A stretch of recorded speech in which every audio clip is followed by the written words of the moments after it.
Minnesota did make an offensive line move, everybody. They have traded for Mason Cole.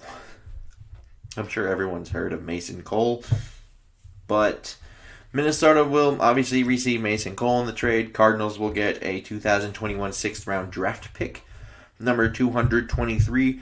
And if I do remember correctly, they did send a sixth round pick to get Marcus Golden there, I believe. So they're kind of recouping that. So probably not the worst trade in the world for either team. Minnesota finally gets an offensive lineman that isn't, Kyle Hinton or Drew Samia on the roster. So not bad for them. They get their pick back. Everything works out. Now, what is Mason Cole exactly? Now, from a Pro Football Focus standpoint, his highest overall grade was 58.4 in 2019.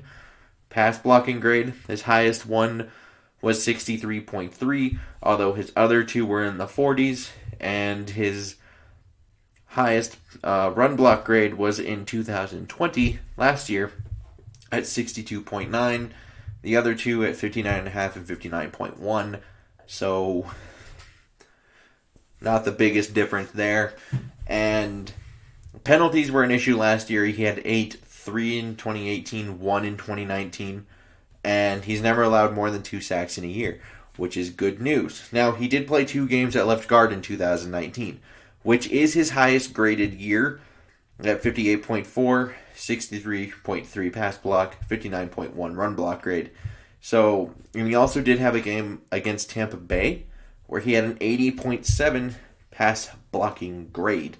Now, I did watch both games that he started at left guard because I do think they're going to try to make him a left guard because clearly at center it wasn't working out.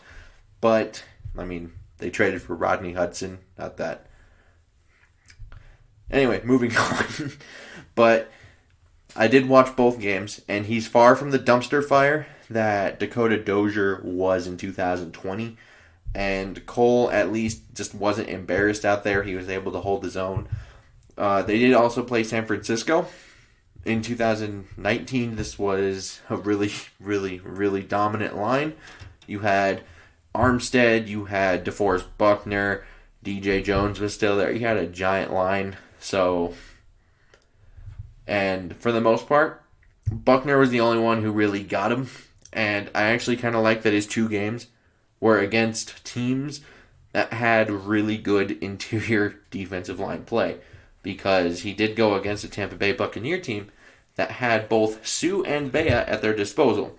And like I said, 80.7 pass block grade. So, not bad. Now, I really don't think better than Dozier should really be the bar here. Because despite Cole having moments and he looks like he could be better at left guard than he was at center, at least at the NFL level. Here, he's never had a grade above 60. He's never even gotten to 60. 58.4, once again, being his highest grade. His other 2 grades at 53.6 and 54.4. And he did only get traded away for a measly 6th round pick. So I don't think they should be like, oh, here you go, Mason Cole. Here's our starting left guard spot. I don't think that should be happening. But if they made him compete for the job, if they got like another veteran minimum guard, I know there's been a lot of talk about Forrest Lamp. You could bring in a Forrest Lamp, you could bring in a Lane Taylor, have him compete for the job potentially. That could be a thought because this is a former 3rd round draft pick from 2018. It's not like he's without talent. It's just, once again, we run into the same old problems with the Vikings. He is a 6'5", 290-pound offensive lineman. So what can you guys guess is the problem? No strength. So, athletic, no strength. But maybe he can compete for the job. But for the most part, I think that's a projection of 2 games when he did play better. But it's only 2 games, so I don't know if you can be super confident about it. And like I said, if you're like, well, he's better than Dozier, but these numbers should tell you that should not be your bar. I averaged Cole's numbers from all 3 of his years and compared them to Dozier last year. Cole has an average of 55.5 overall grading, 44.6 for Dozier last year, 50.4 pass block grade for Cole, 36.7 for Dakota Dozier. Run blocking, 60.5 for Cole, 52.3 for Dozier. Cole averages 4 penalties, and then Dozier had 9, 1.7 sacks allowed for Cole, 6 for Dozier. Now, the 9 penalties is something that does stick out to me quite a bit because I've seen some Cardinal people kind of comment about Mason Cole here getting traded to Minnesota. The one thing that keeps popping up, if anything was going to be consistent, is he had too many penalties last year. They didn't like that. That was a problem. He had 8, which is still a lot and bad. But if you want to look at just the better than Dozier outline, Dozier had 9. So they're even upgrading in that territory. I don't think this is something that should just be, well, he's not Dozier, therefore start him.